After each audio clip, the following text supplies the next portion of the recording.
not strange that God would do this on a Sunday. I thank God for that.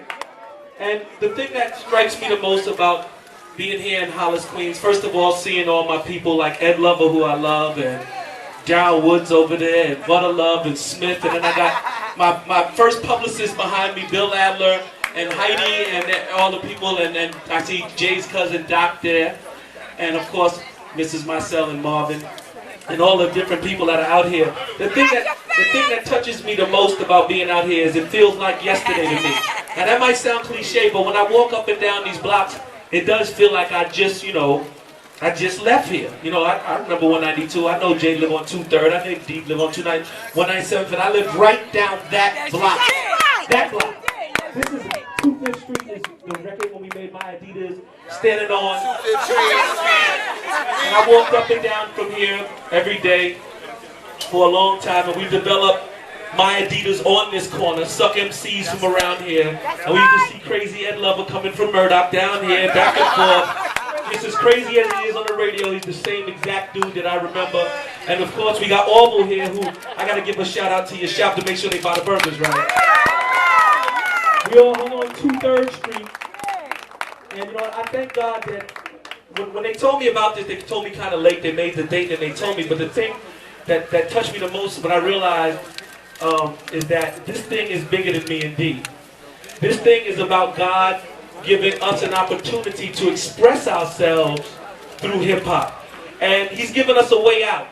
Earlier, before it was hip-hop, it was a civil rights movement. And now it's hip-hop. God has changed civil rights movement into hip-hop. And this is the way Jay-Z has become an entrepreneur. This is the way Russell Simmons has become an entrepreneur. And it's just God's way of tapping us on the shoulder and letting us in. And the thing that I remember most is when me and DMC was looking for a DJ, Jam Master Jay was what I would say a man with incredible street credibility. That's right.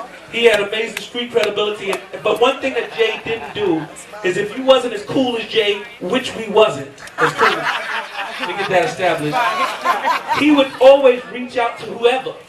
Jay always had time, even though he had the biggest hat and the coolest walk and the coolest look ever, him and his boys, he would reach back to people like me and D, say, yo, what up, man? He wouldn't keep walking past us. And I used to tell Jay, you know, I kind of looked up to him. I said, yo, when we get our record deal, I want you to be my DJ. He said, all right, Joe, whatever you need. Whatever you need. And then finally I put together the record, and I reached out for Jay, and he pulled me and D in. And we used to hang down 197th Street. He pulled us in. He took us in his house, and that's when we met his lovely mother. And every day, she was so, there was these, I always remember the story, there was these shirts called sham shirts. Remember that thing? The sham shirts.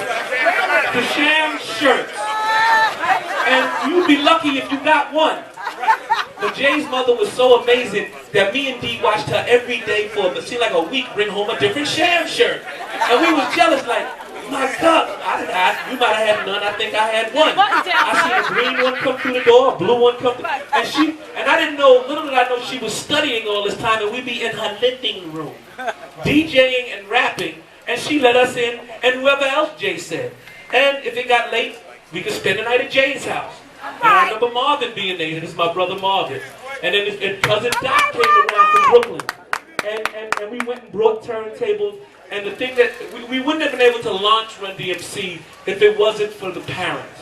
I have a book out now called Take Back Your Family. And that's how Mrs. Mazel lived. She always had her family close by her. We became her family. And she let us do whatever we want without questioning what we were doing. She said, if y'all are doing it in my house, I'm happy that you're here than anywhere else. So we were blessed by the fact that Mrs. Mazel would let us come into her home. And I'm thankful that on this day that I'm here in Hollis, Queens, and that they're going to name a street after us, and I'm going to be on my Twitter twitting that out. Because I twit all day long. I just twit. Nothing but words of wisdom all day long. So if you want to follow me, you might get inspired. And that was just a little shameless self-plug. Or got to plug with self-shame. Something like that. But I'm going to let the mic go, and they can pull down the thing, and I'm going to go back. I got to go back on a book tour. And my book is called Take Back Your Family, A Challenge to America's Parents. John Marin in the house.